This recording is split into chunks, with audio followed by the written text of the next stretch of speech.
The poem of the man God. The third year of the public life. Chapter 358. In Matthias House, beyond Jabesh-Gilead. 13th of December, 1945.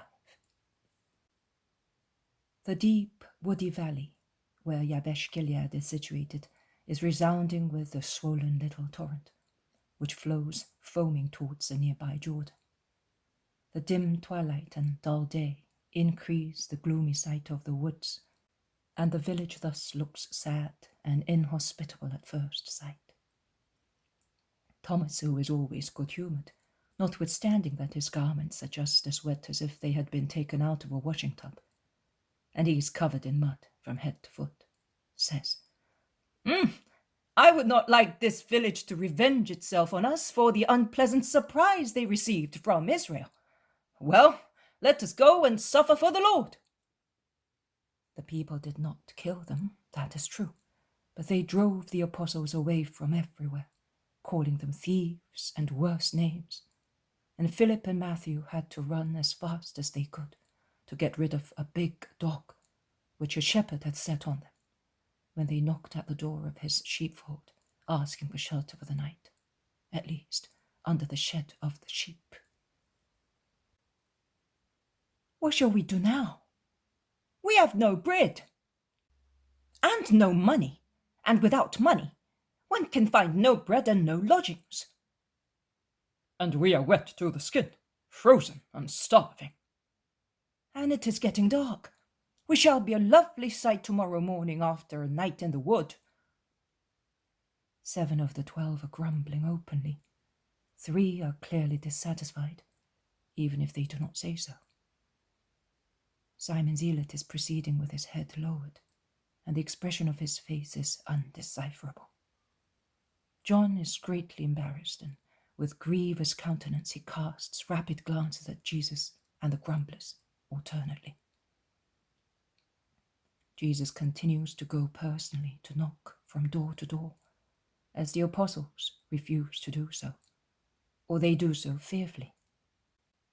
And he patiently walks along the little streets, which have become slippery, foul quagmires. But he meets with refusal everywhere. They are at the end of the village, where the valley widens out on the pastures of the Transjordan plain. There are still a few houses, and each one is a disappointment. Let us look in the fields. John, can you climb up that elm tree? From the top of it, you will be able to see. Yes, my lord. The elm tree is slippery because of the rain.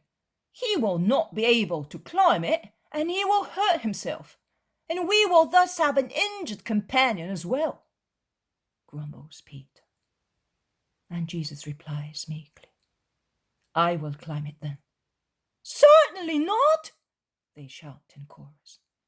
And the fishermen shout louder than the others, adding, If it is dangerous for us fishermen, what do you expect to do if you have never climbed up masts or ropes?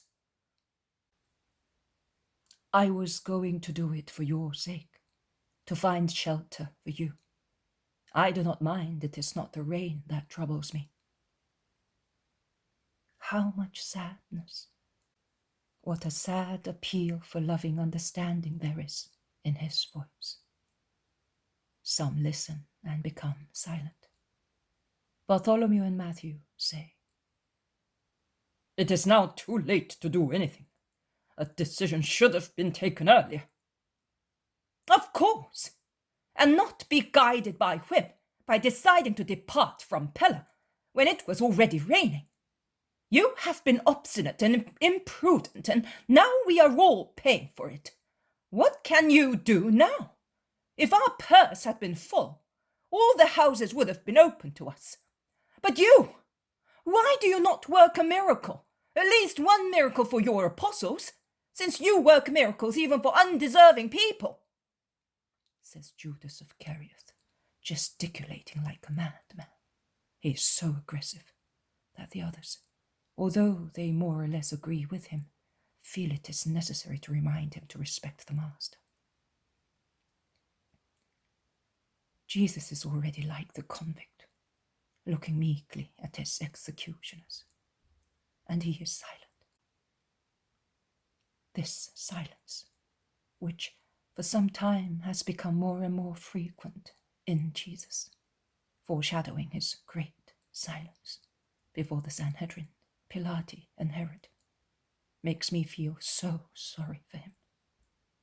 It reminds me of the silent pauses in the meaning of a dying man, which are not due to the soothing of pain, but are the prelude to death.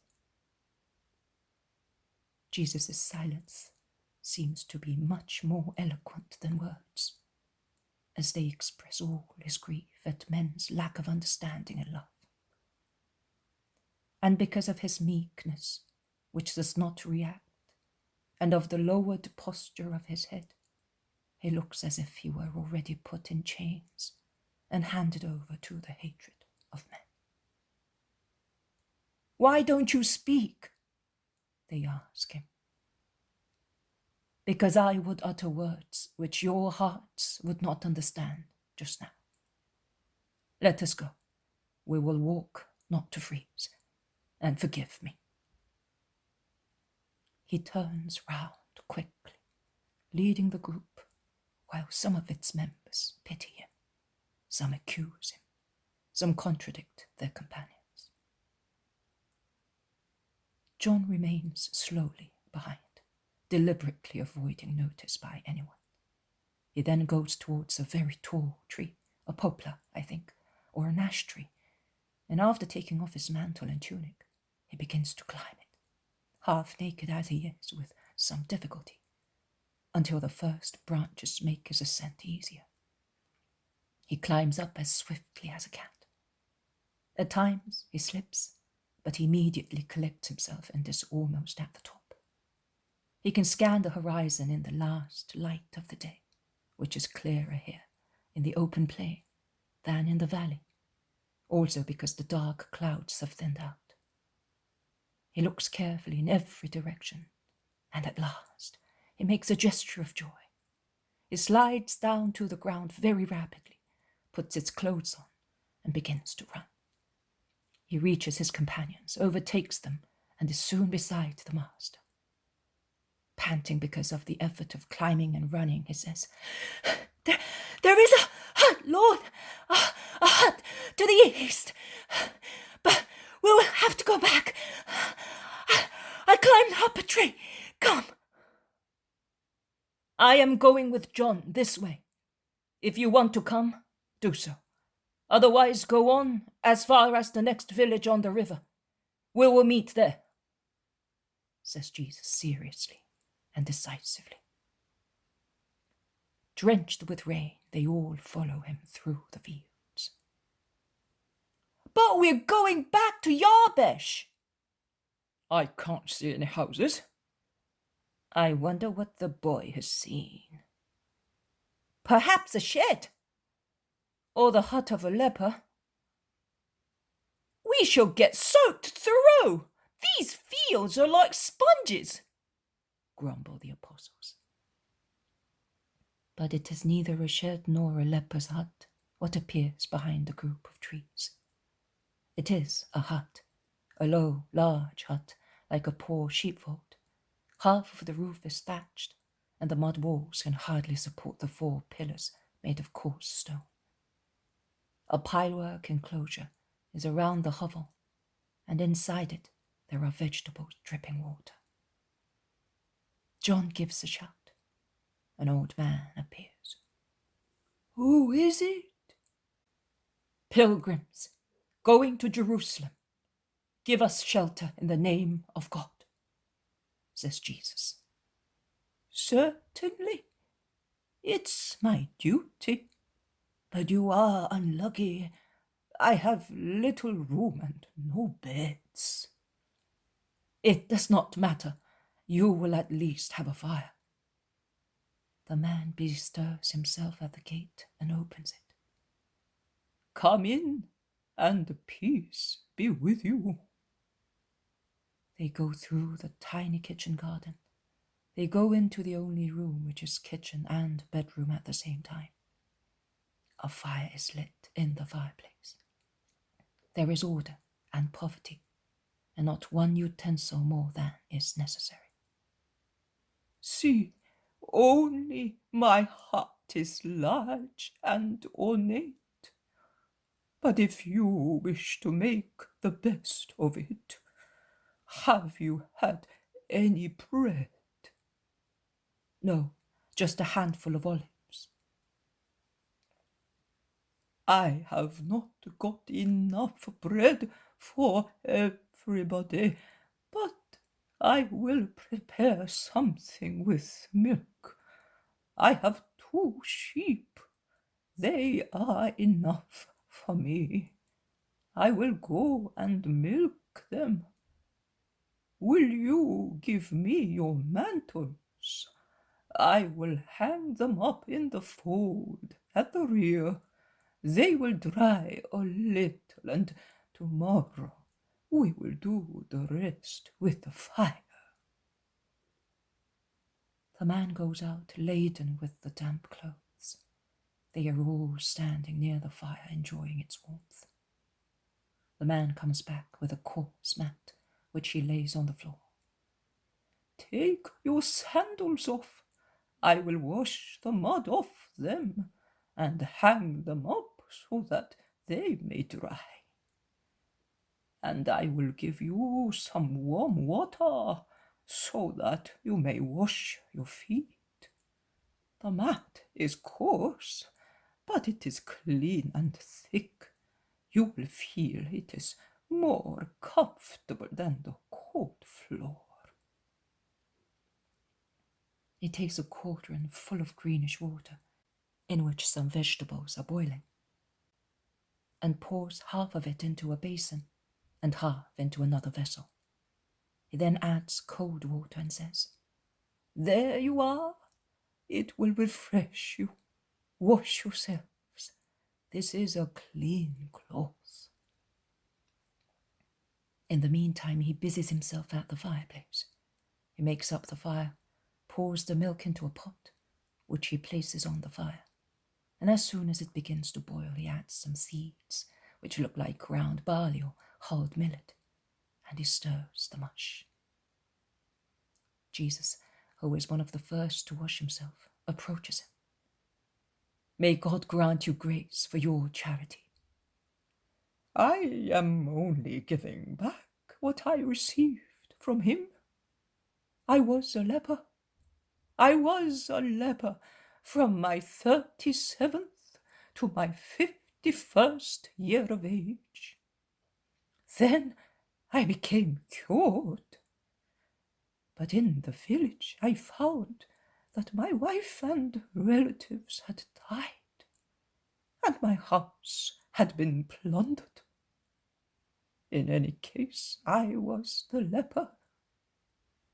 So I came here, and I built my home here by myself, and with the help of God. At first, I made a hut with bog grass, then a wooden one. Then I built the walls, something new each year. Last year, I built the fold for the sheep. I bought them, selling the mats and wooden utensils that I make. I have an apple tree, a pear tree, a fig tree, and a vine.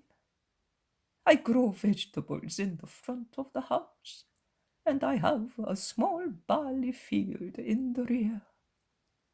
I have 4 couples of doves and 2 sheep.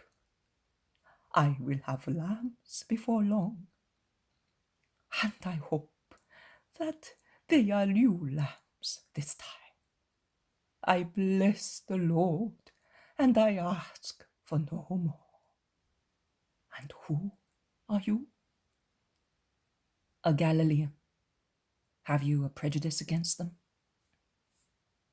None, although I am of Judean extraction. If I had had children, I could have had one like you.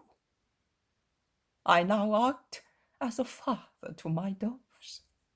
I have become accustomed to being alone. And at festivities, I fill the mangers and go. I hire a donkey. I rush there, do what I have to do, and come back.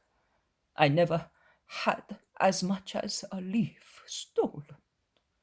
God is good. Yes, both to those who are good and to those who are not so good. But good people are under his wings. Yes, Isaiah also said so. He protected me. He did. But you were a leper, remarks Thomas. And I became poor and was left alone. But this is a grace of God, to become a man again and to have a roof and bread. Job was my model in misfortune. I hope to deserve the blessing of God as he did, not in wealth, but in grace. You will receive it. You are a just man. What is your name? Matthias. He takes the pot off the fire and puts it on the table. He adds butter and honey and puts it back on the fire and says, I have only 6 pieces of crockery between plates and bowls. You will have to eat in turn. And what about you? The host is the last to be served. First, the brothers sent by God. Here you are. It is ready, and this will do you good. And he pours ladefuls of steaming mush into 4 plates and 2 bowls. There is no shortage of wooden spoons. Jesus advises the younger to eat. No, you must eat, master, says John. No, Judas had better have his fill, so that he may realize that there is always food for the children. His Iscariot changes color, but he eats. Are you a rabbi? Yes, I am, and these are my disciples. I used to go to the Baptist when I was at Bethabara. Do you know anything about the Messiah? They say that he exists, and that John pointed him out. When I go to Jerusalem, I always hope to see him, but I have never seen him. I have never been successful. I fulfill the rite, and I do not stop there. Probably that is why I never see him. I am isolated here, and then the people in Perea are not good. I spoke to some shepherds who came here to pasture. They knew him and told me about him. What wonderful words! I wonder how beautiful they must be when spoken by him. Jesus does not reveal himself. It is his turn now to eat, and he does so peacefully near the good old man. And now what shall we do for beds? I give you my bed, but it is one only. I will go to the sheepfold. No, we will go there. Hay is good enough for those who are tired.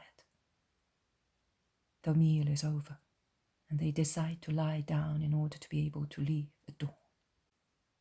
But the old man insists, and Matthew, who has a bad cold, sleeps in his bed. But it is raining torrents at dawn. How can they leave in such heavy rain? They listen to the old man and stay. In the meantime, they brush their clothes and dry them. They grease their sandals and rest. The old man cooks barley again in milk for everybody, and he puts some apples under the ashes. That is their meal, and they are eating it when they hear a voice from outside. "Another pilgrim? What shall we do?" says the old man, but he gets up, envelops himself in a coarse woolen water-resistant blanket, and goes out. It is warm in the kitchen, but there is no good humor in it. Jesus is silent. The old man comes back with his eyes wide open. He looks at Jesus and then at the others. He seems to be afraid. He looks uncertain and inquisitive. At last, he says, "Is the Messiah among you? Tell me, because the people of Pella are looking for him, to adore him, because of a great miracle he worked. They have been knocking all night at the doors of all the houses as far as the river, as far as the first village. Now, on their way back, they thought of me. Somebody pointed out my house to them. They are outside, in wagons, a large crowd." Jesus stands up. The 12 say, "Don't go. If you said that it was wise to avoid staying at Pella, there is no sense in showing yourself now." "So, oh, blessed, you are blessed, and he who sent you to me and received you. You are Rabbi Jesus. Oh." The man is on his knees with his forehead on the floor. "Yes, I am. But let me go to those who are looking for me. Then I will come to you, my good man." He frees his ankles from the hands of the old man and goes out into the flooded kitchen garden. "Here he is! Hosanna!" They jump out of the wagons. There are men and women. The young blind fellow cured yesterday, and his mother, and also the Gerasene woman.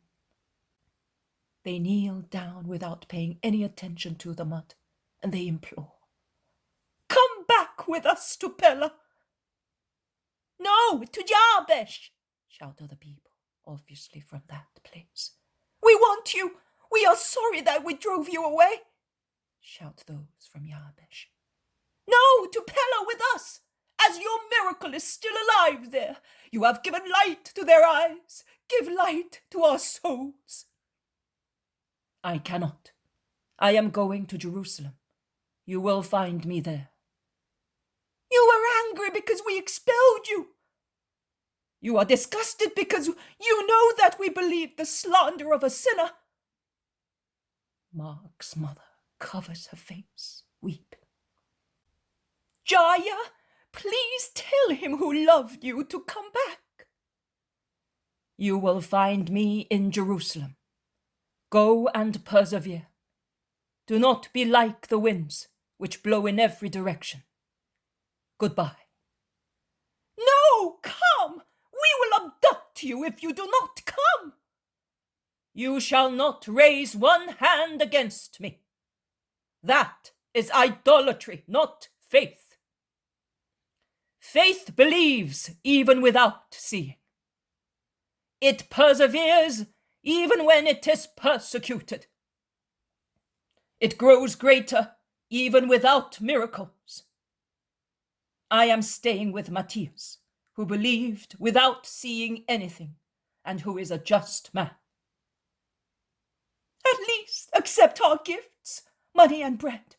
We have been told that you gave everything you have to Jaya and his mother. Take a wagon. You can travel in it. You will leave it at Jericho with Timon, the hotel keeper. Take it. It is raining and will rain. You will be sheltered and will travel quicker. Give us a sign that you do not hate us. They are on the other side of the fence. Jesus is on this side. They look at one another, and those on the other side are full of excitement.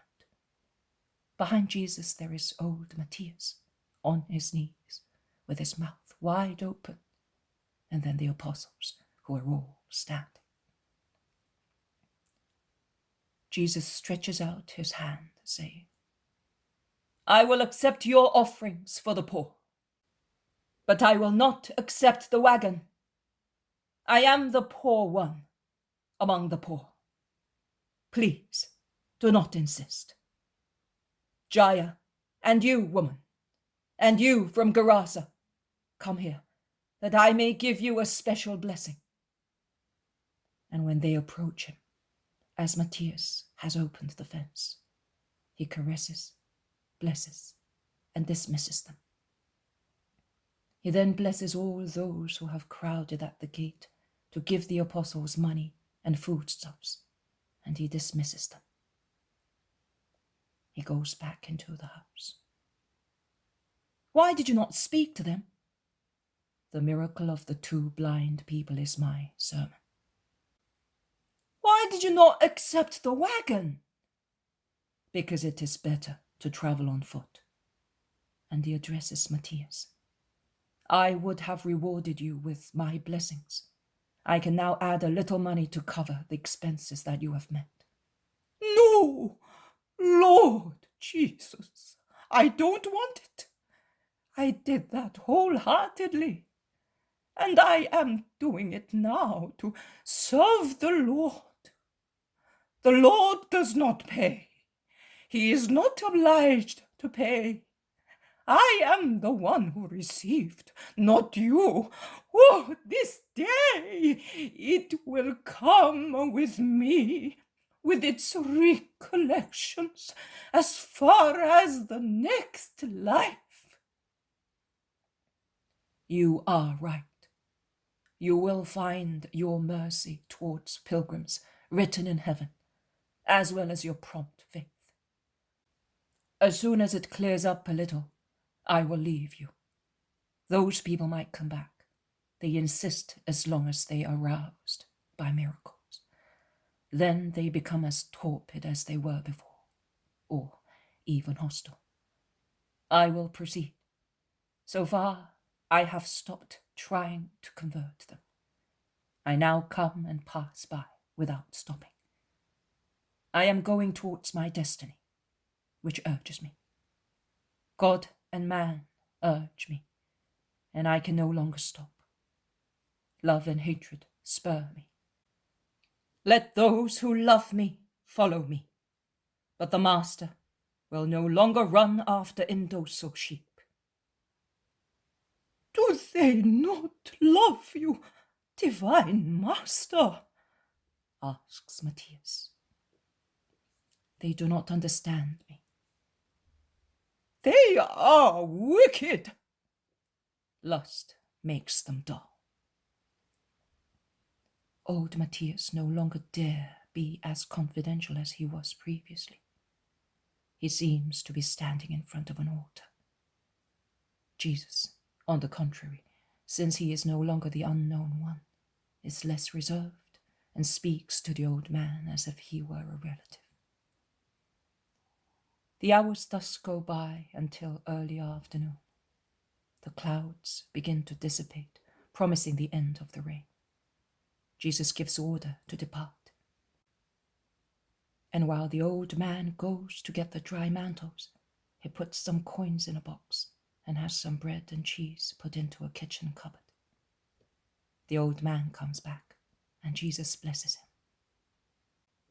He then takes to the road again, turning round now and again to look at the white head leaning over the dark fence.